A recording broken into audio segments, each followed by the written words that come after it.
Почитувани граѓани, почитувани новинари. Владата и институциите предводени од СДСМ преземаат навремени и ефикасни мерки за справување со последиците од економската и енергетска криза. Донесен е пакет антикризни мерки од над 350 милиони евра, пари со кои ќе се помогнат граѓаните за време на економска криза.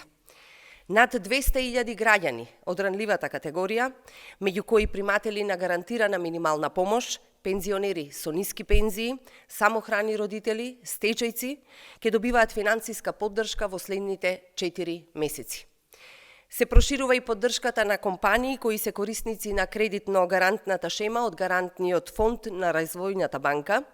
Тука е и новата кредитна линија за поддршка на ликвидноста на микро, мали и средни трговски друштва, како и зголемен поврат на ДДВ со скратен рок од помалку од 30 дена. Наскоро ќе биде објавен и пакет мерки за компаниите кои произведуваат основни продукти, како леп, масло за јадење и слично.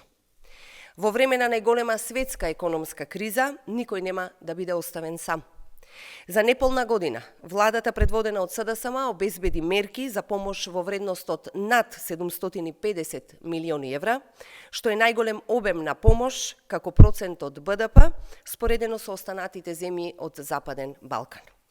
СДСМ, почитувани, на дело покажува што значи вистинска грижа за граѓаните, јавноста да биде спокојна во предстојната зима, ќе има доволно храна и енергија за сите. Поддршката за граѓаните и компаниите продолжува за време на целиот кризен период. Ви благодарам.